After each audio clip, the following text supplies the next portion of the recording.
Welcome back to the Preppy podcast, and thank you all so much for being here.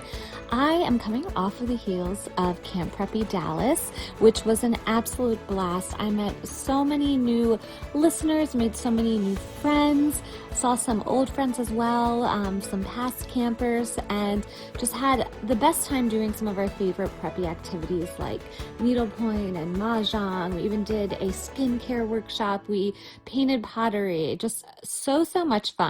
And I'm sure that you guys kept up with it on social media, but in case you missed it, you can go to the Preppy Podcast Instagram and looked under the saved story highlights under Camp Preppy Dallas and go back and look at all of the fun we had.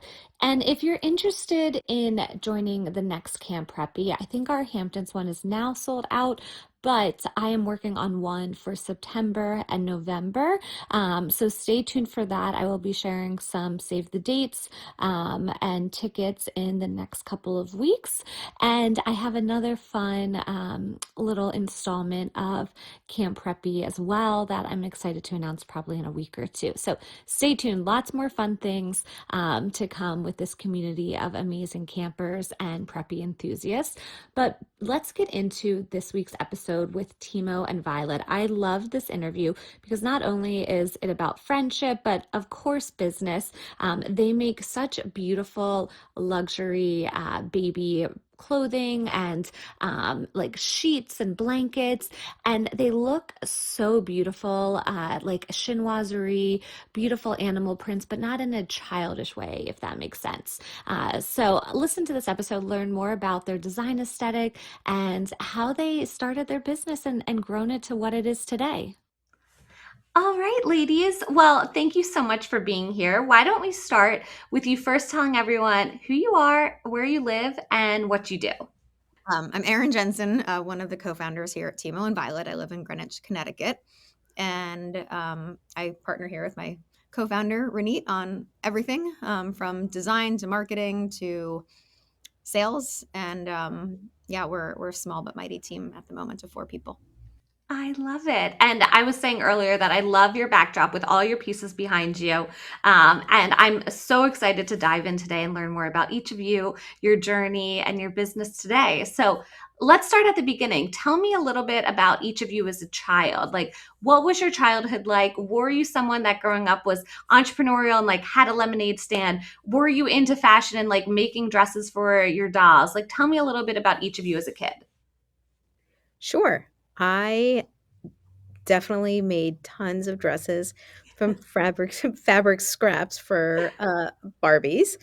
And didn't really it's funny because during college, I was studying to kind of go into the medical field Mhm. and then worked at a local hospital in Miami and decided that was really not for me. By chance, I ended up getting internships at it was Federated, part of Macy's now. Mhm. Um, and that was sort of my journey within the retail, wholesale designer industry. Yeah. What about you? Um, I would say I was always really curious, and I always cared about others, whether it was people or animals. I actually first thought I was going to be a vet Okay. because I still do have a passion for horses and dogs, especially. But I was always caring for people or for things, and so I thought I would end up doing something in that space. And it's funny, like Grenade, I actually considered medical school when I was in college, but my aunt, who's a pediatric gastroenterologist, talked me out of it. um, and yeah, I've always loved fashion and art. My grandmother on my father's side was a fashion designer, and Cool. she, unlike my aunt, the doctor, she was always talking about how wonderful it was. And I feel like watching her create dresses from beautiful fabrics was really inspiring. But it took me a really long time to come that direction because I went to business school, Okay. and I was always sort of like pushed into the business world. And even though I really love the marriage of business and the creative side, it took me a while to come around to a more creative business. That's so interesting that both of you kind of had an interest more in the medical or like veterinary field to begin with, and then kind of your journey took you into fashion, which I feel like I haven't had that many people on the podcast who kind of started more with an interest on the medical side. Normally, it's like accounting or law or something like that, and then they venture over. So, kind of what brought out your interest then, I guess, in style and fashion and wanting to pursue that in a career before launching your own business? Um, I would say for me, it was my first year in business school, Mhm. and prior to going to business school, I had worked at a financial software company for a few years on the sales side. I went to business school thinking I was making a bit of a career change. I thought I was going to be doing real estate development because I love building, love creating. Mm. That's always been a part of me. I realized when I was there after working with one of our professors that working in real estate development means all your weekends and your nights. And at the Mm. time, I also was someone that really, really, really wanted to be a mother and have children. Okay. And I didn't see how both of those could work together. So I talked myself out of that. And I, going back to my grandmother, have always loved fashion and I Yeah. always wanted to do something in that space. But I received advice in business school from one of the career coaches saying just because you really love something Mm. doesn't mean you have to do it for your career. Like you could Yeah. still pursue that as a hobby or on the side. And so I wish I dug into that advice a little bit further because Hmm. I feel like I would have enjoyed starting something sooner Hmm. um, in the space. I went to Google after business school. It was a great, great few years. So I don't regret that one Yeah. bit. But it took me many years to then get back to, I worked at Theory after that. Okay. In merchandising and e-commerce. So it took me a while to get into a creative business, and I wish I Yeah. had done that a lot sooner. Okay. That I mean that advice makes total sense. Though for me, I always joke I had a quarter life crisis where I thought I wanted to be an interior designer instead of doing PR. And I went and took like a course in interior design and shadowed this interior designer in the area. And I was like, oh no, I don't want to do this as a career. Like I like interior design for myself and I love decorating my own home, but I don't want to deal with someone else's home and their demands. So I do think there is a fine line between the two and figuring out, if something's more of a hobby and a passion just for yourself or turning it into business, which you two later did. So, Renette, tell me a little bit about what you did at Macy's, your career there then before starting this. So I was just there for a few years and Okay. then moved up to New York, and that was in Miami. Okay. And in Miami, that was really the only place to work Yeah. back then. Um, so I decided to take the GMATs and Hmm. apply to business school, and also moved to New York and had 3 interviews. That's one day. One was Bergdorf's, one was Barney's, and one Wow. was Saks. And Saks was the first one. Saks said the people that I met at Saks Fifth Avenue said, "We will pay you not to take the last 2 interviews." Wow. And by the end of that day, I had an offer. So, it was kind of one of those timing, Yeah. and this is just, follow the lead or Yeah. follow what's in front of you. So I did that, and I worked at Saks, a few years, in planning and buying in different categories, and then went to Tommy Hilfiger Wow. and worked there for 4 years in different departments, Hmm. and was number 7 on the Marc Jacobs team Wow. when LVMH just bought Marc Jacobs. So that was really probably one of my favorite, Yeah. um, career experiences, and worked there for 4 years and Okay. then worked at Diana Furstenberg, Okay. which I kinda say is, where I found my love for Prince. Uh-huh. I Hmm. mean, I would walk around town looking like a homeless person wearing the Marc Jacobs uniform. Yeah. And then I went to Diana Furstenberg, and I'm, like, wearing, wrap dresses and So lots of makeup feminine. and having to have my hair done all the time, like, that was, like, next level too. Wow. Um, so Yeah, that's and then I've done consulting for years after that, and kind of COVID happened, and Yeah. Aaron and I, for many years, kind of just threw stuff on the wall, see what would stick if we were still interested in it, and this really stuck.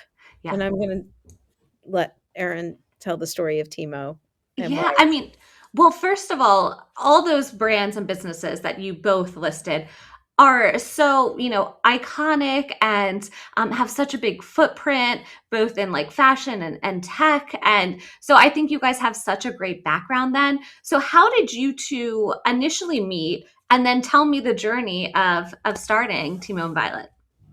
Yeah, so we met about 15 years ago. Could Okay. have been longer, could have been 16 now, but when I was at Theory, and I was there, I guess 2010, so yeah, probably 15 years ago, Renee was at Diane von Furstenberg, and we had met at a Tory Burch Women of Digital event. Okay. When I left California, left Google to move back to New York and work for Theory, that was their first ever e-commerce business and team. So I was part of this small team of 5 of us. And ecom was pretty new in Yeah. 2010 for a brand like Theory, which had a really big wholesale presence before. So we met at this Tory Burch event. We also had the same e-commerce platform. And so there are various meetups with our ecom partner. Mhm. So we had just stayed in touch. I think we were on a train to Boston for something with our e-commerce platform, because back then also, like, it was a much bigger investment. Mm. It's so much easier to build a site and start an e-commerce experience now than it Yeah. was back in 2010. Like hundreds of thousands of dollars less expensive now. Yeah. So Multiple six figures. That's so crazy. yeah, Yeah. so we spent a lot of time back then, and then I was living in New York City, pregnant with my first son, William, and we were actually moving out to Scarsdale, New York, where Renee and her family live. And so we ended up sharing the most wonderful nanny for many, many years Oh. My because kids are older. Okay. a little older, out of the house now. But this amazing woman, Jennifer, had taken care of Renee's 2 children for many, many years. And when I had my first son, I had this panic moment where I didn't think I could go back to work. I didn't know how I was going to do it. I wasn't ready to leave him with anybody yet. And so Renee really graciously asked if I had any interest in sharing Her time. nanny hours. And Wow. it worked out really, really well. And we immediately thought then, if we could share a nanny together and work on a consulting project together, which we were doing at the time, you could do anything together. Yeah.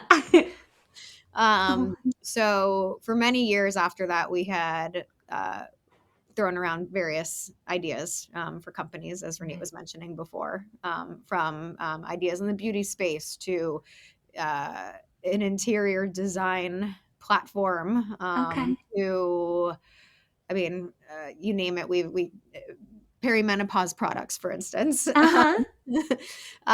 But this was an idea that we just kept coming back to and was so important to both of us. Yeah. And I got to the point where I couldn't imagine doing anything else. So Renita at the time was working with a well-known interior designer on potentially launching a bedding line for him, with him, and had asked me about bedding in the children's space and what I saw and any thoughts I had. And it was a sort of fascinating time because I absolutely loved Serena and Lily for my older 2 Mhm. children in their nurseries. And I felt like by the time I had Timo, I didn't see quite as much in the baby space from Serena and Lily. And I also didn't see that much in the greater industry Mhm. in terms of organic materials that were also really beautiful and joyful and somewhat elevated, like prints that Mhm. you would want to see and have in your own home versus the simpler, like rubber duckies going this way, then that way, then this way. And so we had spent a couple of months just talking through various ideas, and part of the reason it also stuck was Timo, who was, I think, a little under 2 years old at the time. He had some food allergies that he still has today that we're still working through. And when you have Oh. food allergies, you often have skin sensitivities like Mm. eczema. And so I just became really, really cautious and educated myself on the things that we put in his body and on his body.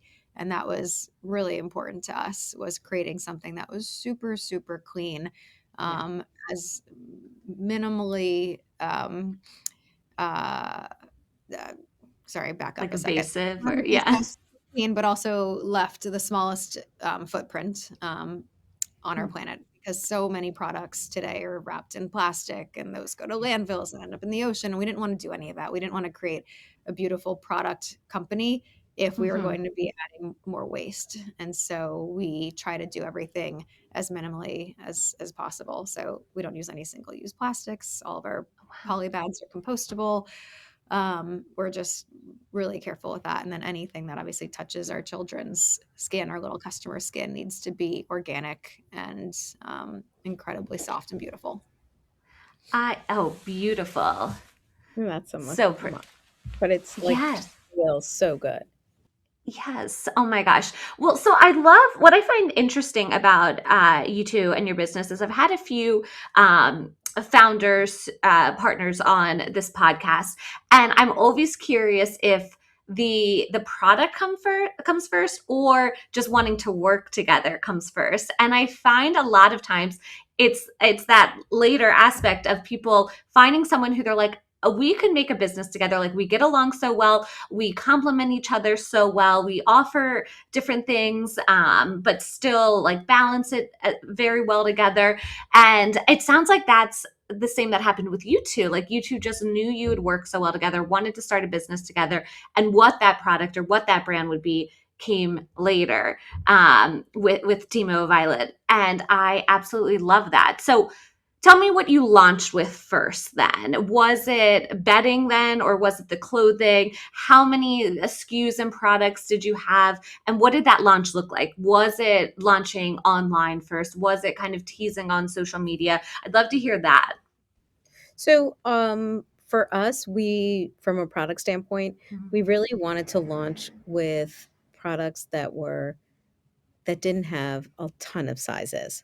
Mm. And then we also worked with our first artist, Orly, on a few prints. Mhm. And as far as collaborating, I do have to say, when you take a portrait landscape print and make it a repeat print and you work on it together, and when you get to the final of it and final of how it looks, it's really rewarding Yes. because it So is pretty. it this I know it looks like it won't take a lot. It takes us a lot to, and we don't have Photoshop skills. Uh-huh. So it's also working with that third person and trying to like get across what's in our head. And Mm-hmm. we have two different ideas in our head. But when it comes together, that's when we know it's going to be a home run. Yep. That's where the magic happens. Yes. Yeah. Yeah. So when we launched, it was mostly textiles for the bed and the bath within the Okay. nursery space. So really beautiful, organic, super soft French terry bathrobes and swim ponchos. We launched with bibs and these shawl blankets, which we were holding up earlier. This is one of our shawl blankets, and this is a replica of the watercolor painting that we first started with. So pretty. I know if you're only tuning in on audio, you can't see it, but Yeah. we're showing this crib sheet that we also had shortly after Mhm. launch, which takes elements from the painting and we created the repeat from it. And that's where a lot of the magic happens. Everything is available on timoandviolet.com. You can Yep. look and see And everything. follow along, yes, or watch it on YouTube, right? Exactly. Yeah. So Yeah, go ahead. we launched bedding about 2 months after we launched the business. Okay. Timing wise, we needed a little bit more time to just make sure we had like the softest and best fabric for our bedding. But we wanted to have everything for the nursery bed and bath at launch. And then slowly we started adding some other items like onesies and some sized items from there. That's so smart. And I like what you had said about wanting as few of sizes as possible, because I do think there's certain categories and products that are really hard to launch at first, or even if you're owning a store and bringing in product. One example is shoes. I know just from working at a shoe store in college and high school, is because most of the time those are in case packs, and only a certain select amount of people wear the 6 or the 12 at the end. So I think that's smart and strategic, thinking about sizing when launching, and what you guys did there then. And then also we really took a strategic approach to which production partners we work with Mhm. based on minimums, Mhm. because we did overextend ourselves on some product that Yeah. we originally brought in, thinking that the sell-through was gonna be faster, Mhm. but I'm glad that we kinda learned our lesson on a few things that weren't, like, terrible Yeah. mistakes, but as far as getting the brand out there, Mhm. we started local and Okay. we took a studio space in Greenwich, Connecticut. Mhm. We've moved twice since then, um, into different locations and, did the sort of Google Ads, Mhm. SEM, but lots of trunk shows. Okay. Some of them win, some of them don't. Yep. And, we feel like that is probably the best way for us to share the brand, Mhm. because if you're at one of the shows, you meet us, we tell you the story about the brand, Yep. um, and you kinda get a sense of what, we're trying to do here, which is Mhm. really introduce beautiful artwork. Currently, we only work with female artists from around the Okay. world, and on just the softest materials, and the kindest materials to the world. Yes, I love that. It's funny, on the podcast recently, I'm seeing a trend in trunk shows and events really being the main thing in a marketing mix. Whereas, 5 years ago, I feel like it was so heavy on social media with ads, with influencers, and now I'm really seeing people lean into those in-person experiences. And I think, even beyond that, I think after COVID, people really want to go out and experience things and have that relationship and that one-on-one time. And I think as a brand, it's smart because you get instant feedback from customers, right? You get to see what people are gravitating towards or what they're looking for that might be missing in the market. So I think that's really a really smart point that you Well, made when you there. think about it, in Mhm. certain areas now, doing these shows and traveling is really not easy. Yeah. It's just not. But if you can't afford or don't have the luxury of having pop-up stores in certain areas, this is probably the best way for you to meet people from the community. Yes. Yep. And For also, I sure. feel like in the last many years, it's a lot more expensive to acquire customers online. Hmm. Partnering with creators and influencers costs a lot more than it used to. Hmm. So even just to get your foot in the door to have a conversation, like sometimes you're expected to drop six figures Yeah. for an early stage brand. Hmm. You can't do that. So you have to be creative with how you get the brand out there and reach potential customers. And so hitting the road it's definitely been a helpful way. We also launched with wholesale. That was a key Okay. part of our business plan to Hmm. begin with. So 6 months after we launched, we got into three stores within Saks Fifth Avenue in New York Wow. City, Boca, and LA. Okay. Um, and we also launched on Saks.com. Wow. You can find us on Nordstrom.com right now. And we're in about 75 specialty stores around the country. So wholesale was a big part of the plan Yep. and continues to be. And having our brand in key pockets around the country has been really helpful because a lot of people have discovered us that way as well. And then they'll come meet us at an event or they'll come to the Mhm. website and find us on social media, then that's how they learn a lot more. But we really really love our stores and couldn't imagine Yeah. doing it without them.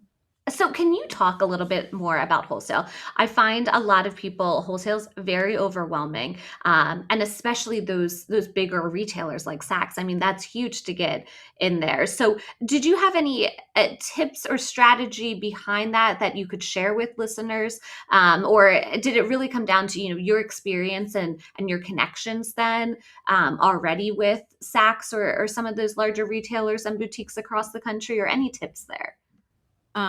Let me go first, just because it certainly helps to have someone who worked there before and a Yeah. strong network. I would say this is definitely one of the benefits of starting a company when you're over 40 versus when you're 25, just a couple years out of college. Yeah. our social media might not be the same as the 25-year-old founders, Mhm. but we have been really, really fortunate in that we've been able to get into some great doors that have been amazing for the business. Yeah.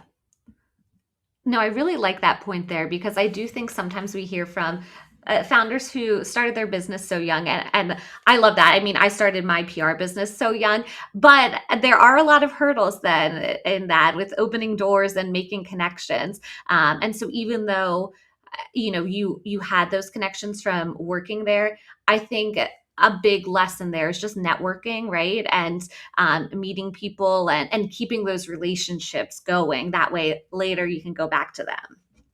And even in the trunk shows, we've Yeah. made some great relationships, and everybody is willing to help each other. hmm So I know you've talked a lot about the importance of your fabric and it being gentle on baby and kids' skin. So what did that sourcing look like for you? Like how long were you trying to find the right fabric and the right partner in that?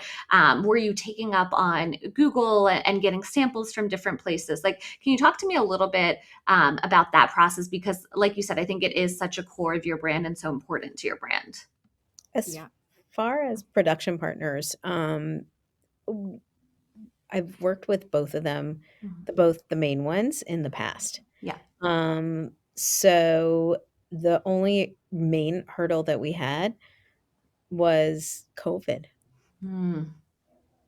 We couldn't, we had to make sure that our paperwork was fine to kind of fly to London, then fly to Portugal, then Mhm. fly everywhere around we were going. So it's just one of those, it was kind of taking that time frame and trying to make these connections during that time frame.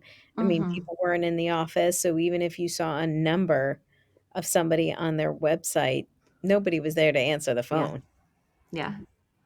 Um, but that said, finding the right fabric qualities did take a while. Even when Yeah. you hone in on the right production partners, knowing that they have those qualities, it takes a lot of time to find the right ones for you. And they had to pass very specific tests and requirements that Mhm. we had. Mhm. And then not to mention all of the requirements that the US government has when you're creating products for children. Yeah. So it does take a while. And we are still to this day very willing to slow down production Mhm. um, to get the right quality, to get the right Mhm. fabric. Like we would never rush into something that we're not proud of and feel like it passes the softness test and the is this organic and super gentle test. And that brings me back to one really interesting thing. When we first started, we were thinking if we could create everything in the United States, that would be Wow. amazing. And so Mhm. we actually, before reaching out to our phenomenal agent in Portugal, we had explored organically grown cotton in the United States. And maybe we can find someone to produce things for us here because there are great cut and sew factories in New York City Yeah. that we've worked with before. But one thing that we were incredibly surprised about was organically grown cotton in the US doesn't necessarily stay organic throughout the entire process. Oh. So, for instance, we had reached out to one partner on the fabric side and asked for some samples of their organic cotton that could work for sheeting or toweling, and we received this like crib sheet that was a white organic cotton that absolutely smelled like formaldehyde. It reminded me of my ninth grade biology class dissecting fetal pigs. And Oh I was my like, gosh. why does this smell like formaldehyde? Like it's disgusting. And I would say I have a really strong nose. And Mhm. so it's a good thing and a bad thing because it drives me nuts a lot of the times. But when both of us smelled that, we knew that that was that something was wrong, and Yeah. so we reached out to that potential partner, and said like, "Why does this smell like formaldehyde?" And she was like, "Oh, Yeah. well, it's sprayed with a chemical because it has to be able to take the dye after Oh. we create the yarn." So that Yes. was really scary that you could have organically grown cotton Mhm. that you could potentially market as organic cotton that then at some point in the end of the process gets sprayed with really harmful chemicals. Yeah, that's so crazy. And I mean, I guess that was another thing I was going to bring up is I assume it's hard to find organic, soft, beautiful fabric that then also you can print really well on, because I also think of your brand for your prints, and the prints are so beautiful and have such like detail and color specific, which I'm sure added a whole nother layer of finding the right fabric, right? Yep. That was hard. And then making sure that the inks used are gentle and organic. Mm-hmm. And azo-free dyes and everything else. So definitely, it took a lot of time. But it's still surprising that we launched as quickly as we did, because I feel like we formed the company at the very end of 2021. So December of 2021, Timo and Violet was formed, and we launched a little more than a year later on January 3rd, 2023. Okay. So we got a lot done in that 14-month period. It's pretty Yes. remarkable. Seriously. So obviously we talked a little bit about some of the different challenges leading up to the launch. Now, I'm curious, what's each of your favorite part about the business today? And then what's your least favorite part? Like, what do you put off doing, or, is just the hardest part of the business for you? You want to go first? Yeah, I love the design part. Yeah. I just hate onboarding marketplaces and everything else. Mm-hmm. I hate it. Yeah, I would say that working on creating new art and ideation for potential new category is a lot of fun. Um, I think the hardest thing now, though, given we've grown a lot, but we're still a really small but mighty team.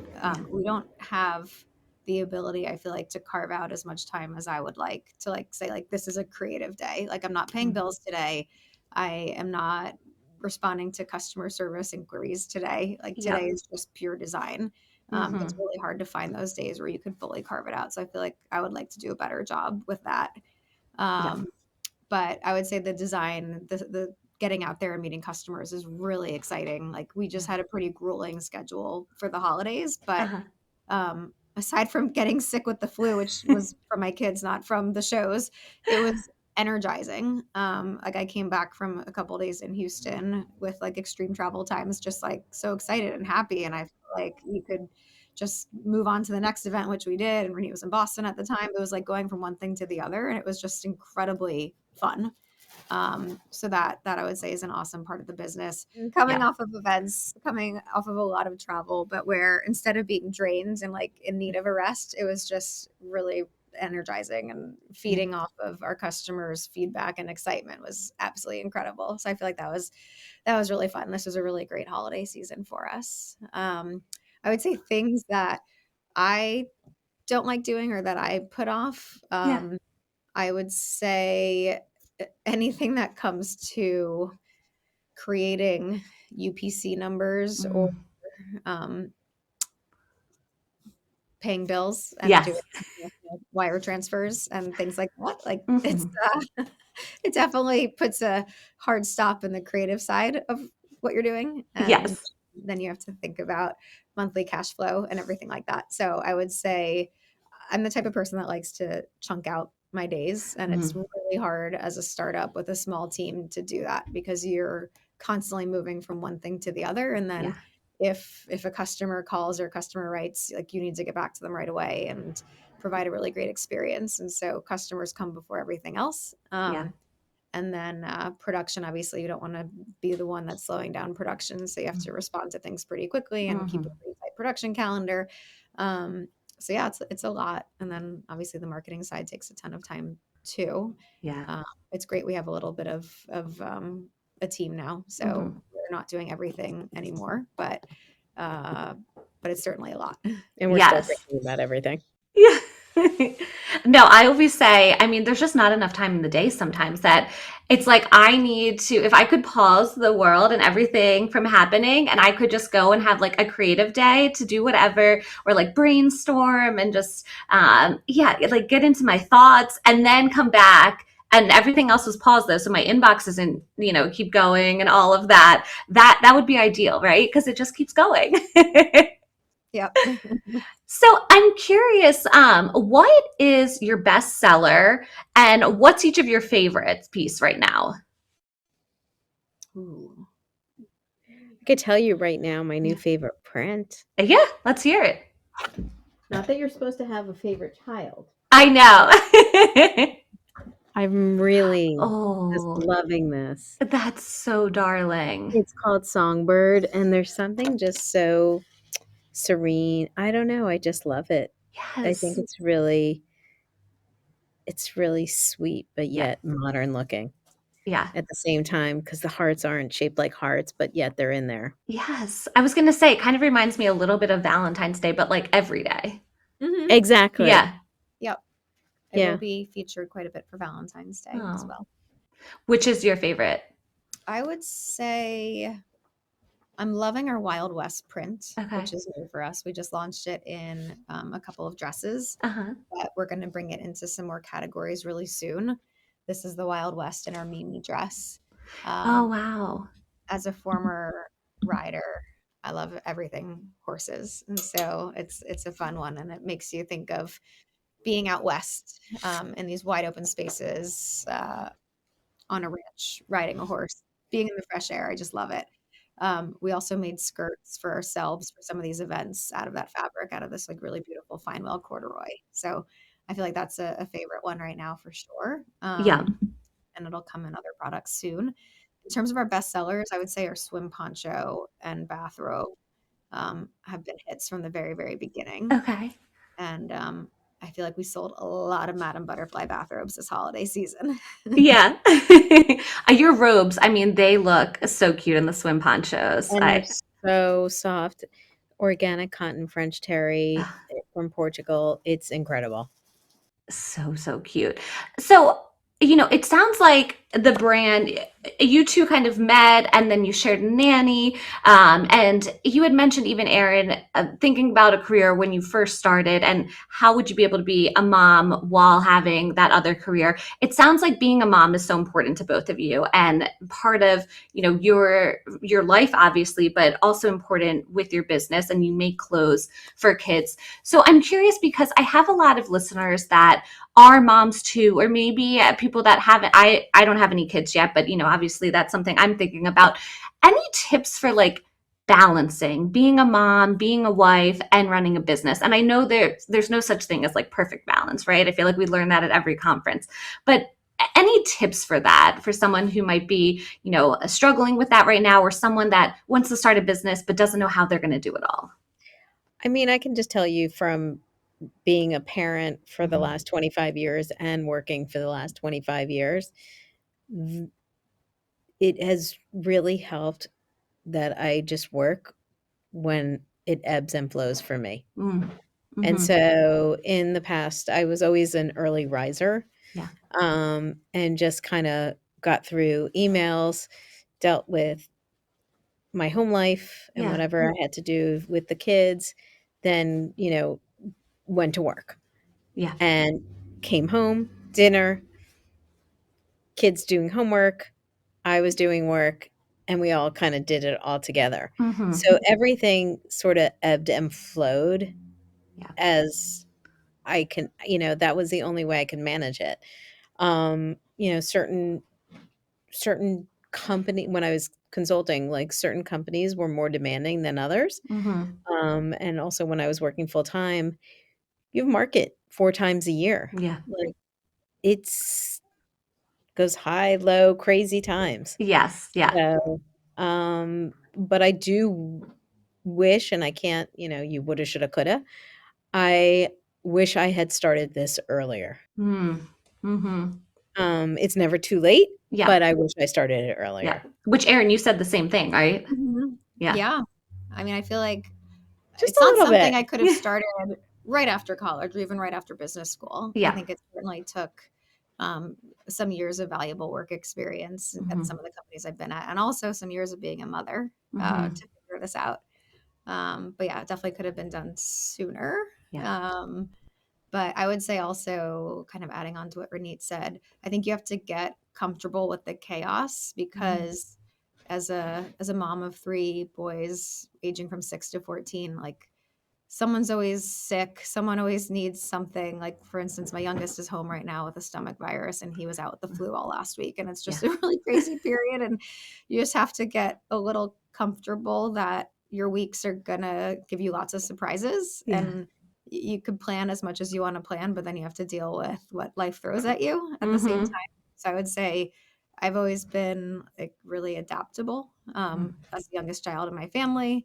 I would say that I sort of just had to go with the flow a lot. And I feel like that's kind of what I do today as a grown up and as a parent. And the great thing about having your own business is that you can work strange hours, and it doesn't have to be between 9 a.m. and 6 p.m. Like you could get a lot done at night, a lot done in the early morning, as Renee said she likes to do.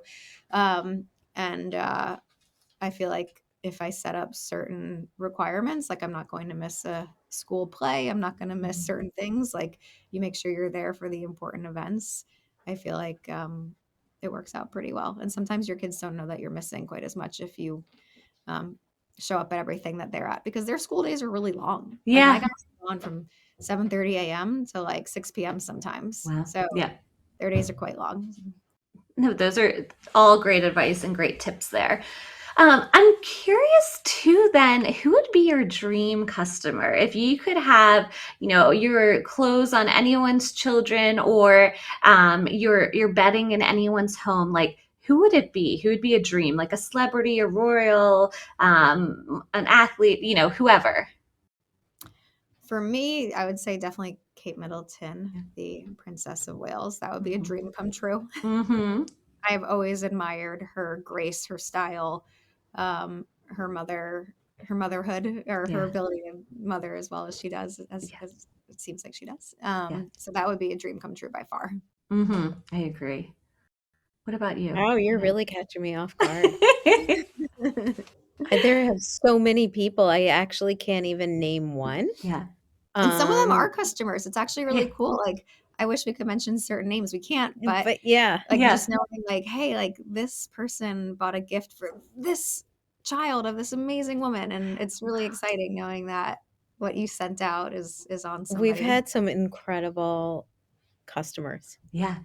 So with that, is it something like you see their name come through on an order? When Becca Bloom becomes pregnant. Yes. Yep. Just got married. She's on my board. Yes, I love her. Her content is so good. She's so fun. Yeah, I can only imagine what you would do with our prince, but it's on the board. So if you're listening. Yes. I know her wedding was amazing, and it was full of color, and it was just so beautiful. So I could totally see her.